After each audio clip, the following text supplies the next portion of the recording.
gonna rain no more.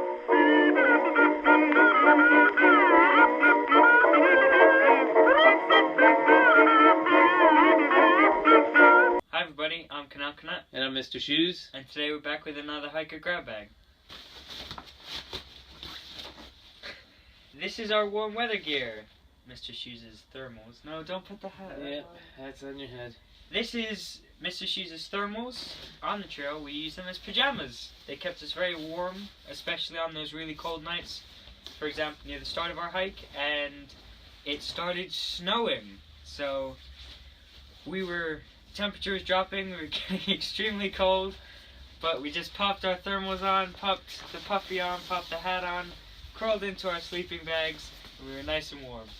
We had puffy synthetic filled coats that you can get down coats as well, warm hats, thermal underwear. We started the trail with light windproof gloves, which Mr. Shoes sent home, and later we realized our fingers were too cold to hold our poles, so we went into town and got heavy-duty work gloves. We started our through hike on April 1st, and we thought that spring had sprung, or was at least just around the corner from springing. The thermal underwear pulled double duty. These stayed our sleeping gear, our sleeping clothes, all the way through to Katahdin. We thought that maybe it would be too warm through the summer, but it never really got hot, except for about 2 days in Pennsylvania. The summer does not exist, or the summer is a very small window when you're hiking the Appalachian Trail. A lot of our gear choices came down to whether it could pull double duty. Our thermals definitely kept us safe and warm through the night, and we never sent them home.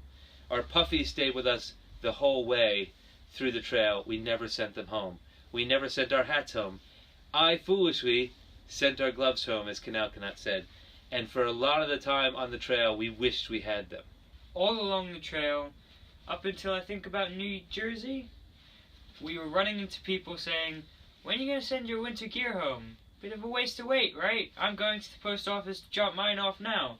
And every single time someone asked us that night or the next morning was freezing cold, and we were thanking ourselves that we kept our gear. Canal buff. It's a piece of tubed fabric that you pull over your head, and you can keep your head, your ears, your mouth, your neck warm, but also in the summertime, it can act as a cooling device. You wet it with some water, you put it across your neck, you wear it around your face, and it cools you down. The buff was a double duty item that Canal couldn't live without. So our warm gear consisted of a light pair of gloves, preferably windproof, our thermal underwear, top and bottom, liner socks that could act as sleeping socks, a light hat, mine's windproof, a buff. We had our fleece, a puffy coat, and a nice durable rain shell.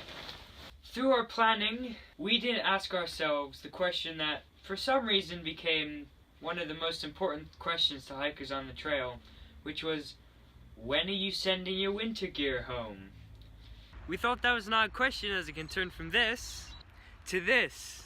April 7th we had snow on Tray Mountain. The 16th to the 20th we had snow through the Smoky Mountains. On the 29th of April we had snow on Rowan Mountain. May 7th we had snow on White Top. And the 25th of July there was snow on the bottom of the Mahoosic Notch. There was plenty of occasion to wear our winter gear even when it wasn't snowing. Temperature inside the woods is 10 to 15 degrees cooler than it is in town. So, to the question of when should I send my winter gear home, the answer is never. I'm Canal. And I'm Mr. Shoes. Everyone on the trail has their opinion. And this is ours. Oh, it ain't gonna rain no more, no more. It ain't gonna rain no more. But how in the world can the old folks tell? It ain't gonna rain no more.